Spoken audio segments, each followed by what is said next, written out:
Kaufman here. This is Self-Revealization Acceptance. This week's lesson is based on the Self-Revealization Acceptance from my book, Practicing Self-Revealization Acceptance, 52 Weekly Ascensions to Empower Your Life. Today's lesson is, I am in control. I am in control. And we're going to start off by doing a small self-realization acceptance reality facilitation to empower myself and the audience to get a better handle on what's going on here. I know that I am in control of my life.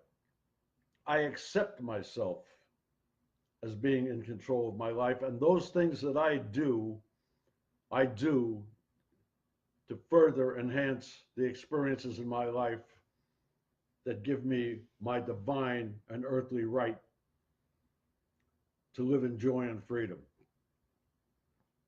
This lesson today will be a lesson of great merit and great value and great worth to those who are tuned in, those who are listening. And so that is what it is, and we are now doing it. Word of information before we go any further. All of my books are available at hanshi.com/books.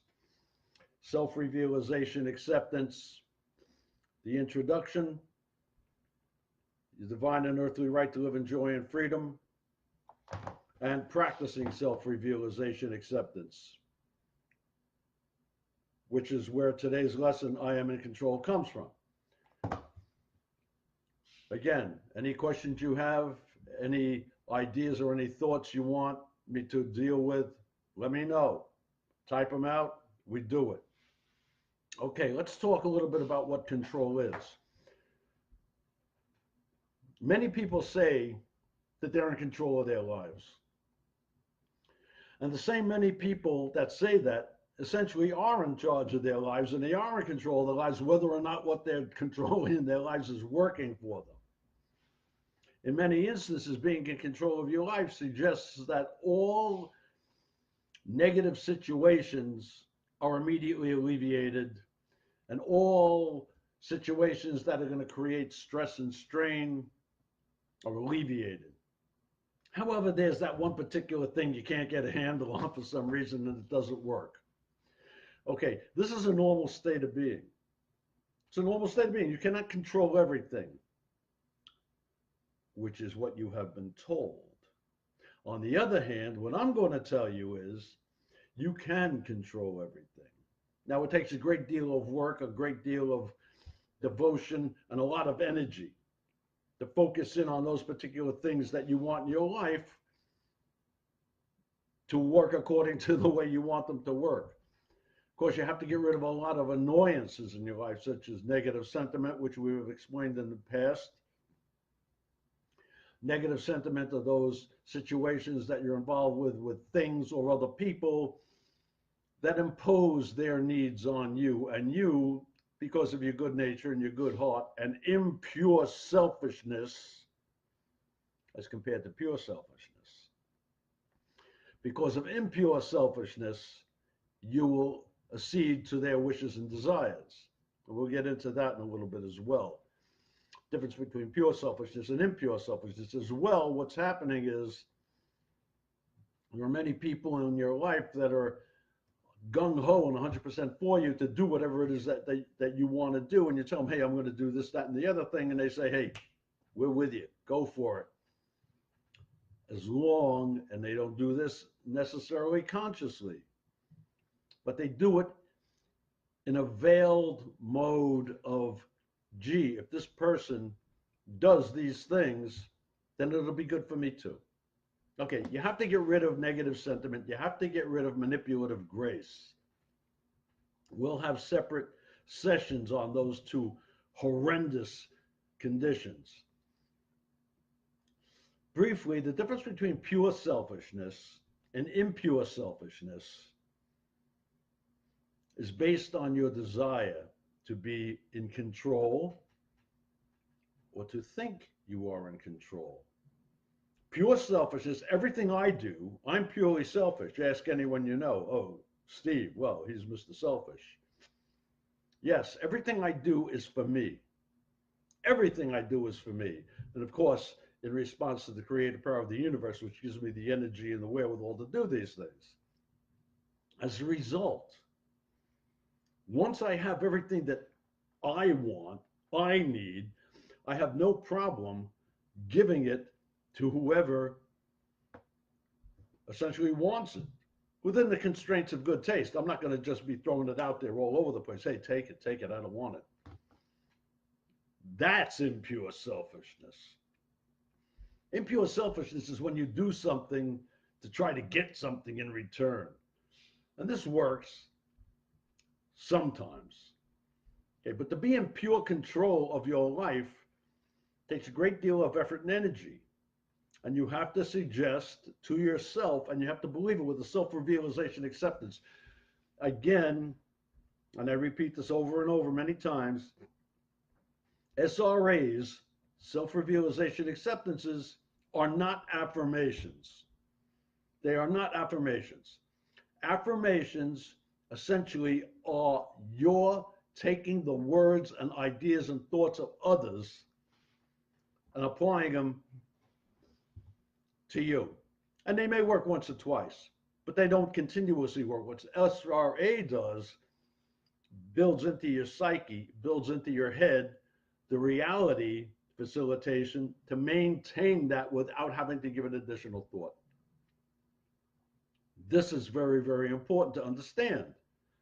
Because just to say, like, well, yeah, this is going to happen, and boom, it happens. Wow, that's cool. And you do it again. Wow, this is going to happen, and it almost happens. The third time you try, it doesn't happen. You say, the heck with it. You're not going to bother with it. So that's the downside of affirmations.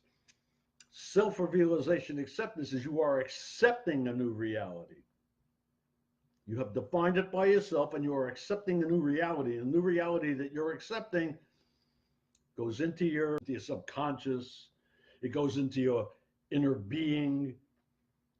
Essentially, what a self-realization acceptance does is it releases the energy that creates the new mindset based on the spirit of the thing itself and the intensity of your desire to accomplish something.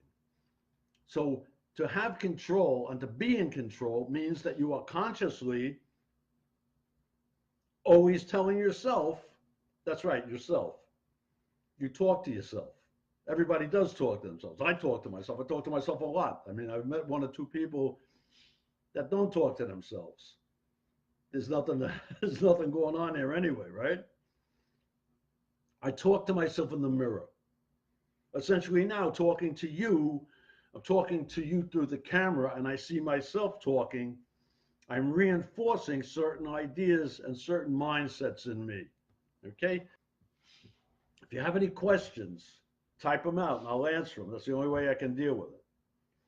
Now, if you're having certain issues, okay, and you can't get a handle on it, you need somebody, a practitioner such as myself, to help you to get over this. Now, I'm not doing this based on the idea, hey, sign up with me and you'll take the Self-Realization Acceptance course. That's not what this is. Self-Realization Acceptance is a tool, is a manifestation of the creative power of the universe that everyone has the use of for positive or negative results. Most people use it for negative results because they're basing their idea on wanting to be what other people are. And that's not good. You are you. You are the only you that can ever exist. And everyone and every creature that has ever been created, that is created, that manifests itself in any idea, thought, or endeavor is also a very unique and special entity that has been created specifically by the creative power of the universe to fulfill a certain set of works. So everyone has a value. Now, what you have got to do by maintaining control is specifically accepting your perfection. Oh, yes, you're perfect. Absolutely, you're perfect. Well, there's no such thing as perfection. That's not true. Okay? There is perfection. What you are at the immediate moment that you are what you are is perfect. You can change your perception of perfection.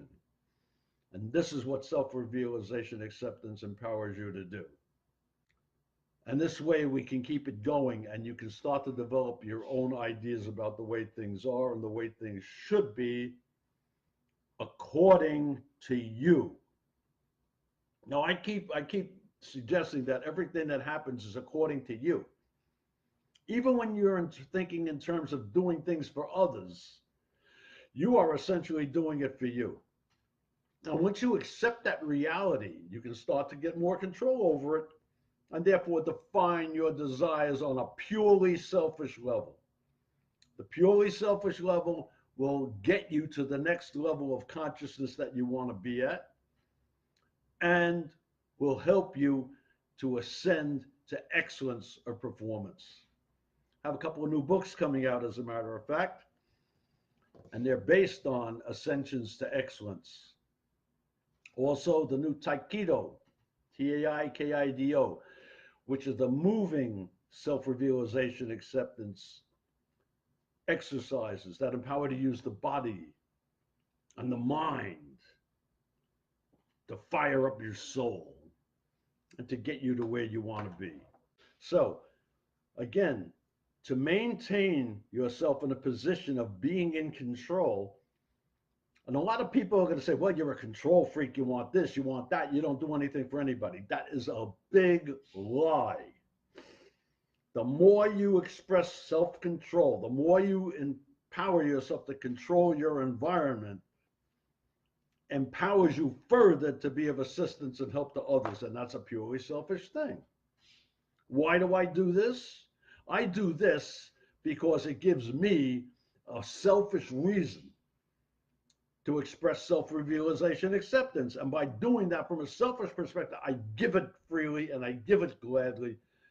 And those who accept it and hear it, and those who speak about it also, do it with ease and grace. There should not be any strain in anything. And this goes to any discipline that you're following. As a musician, as a dentist, as a martial artist, as a religious practitioner. We're going to touch on that one. That's an interesting one right there. Self-realization acceptance is not a religion. It's a working philosophical concept. It's been based on over 30 years of my study and my exploration into it. And I have used it consciously to get to the level where I am. And I am in a great place. And because I'm in a great place, based on my selfishness, I'm going to give it to you and tell you how to be in a great place. I'm not going to put you in a great place. You're going to put yourself in the great place. And how do you do that? By accepting your magnificence. You accept your magnificence. If you do not, you're going to be living your life for others. And you're going to be constantly saying, hey, well, I'm an original and everything I do is for me. And I don't really care about this, that, and the other thing. And that's not true. You're lying to yourself.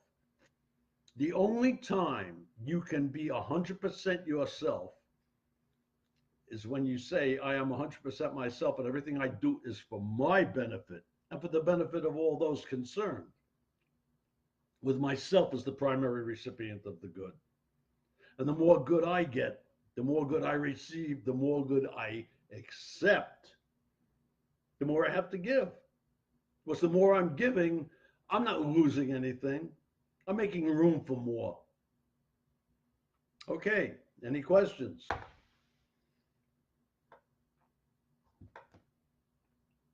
Somebody out there? Okay. Again, if you have any questions, you want to get in touch with me, selfrevealization@gmail.com. selfrevealization.wordpress.com, and also selfrevealization.weebly.com. I'm constantly monitoring what's going on. I'm always here for anybody. Any questions you have, fire them away. If you want the books, and I seriously suggest you get the books, yeah, great, sure, you sell some books. I make a couple of bucks. There's nothing wrong with that. But what I'm giving is priceless. And if you see it as priceless, you'll do it. So, thanks very much for watching. Again, any questions, selfrevealization@gmail.com. I'm Steve Kaufman. I'm the founder and master of Self-Revealization Acceptance, reality facilitation. I've been doing this for over 30 years. You have any particular issues you want me to deal with you one-on-one, let me know. I'm here for you. Okay, thanks very much for dropping in. See you next time.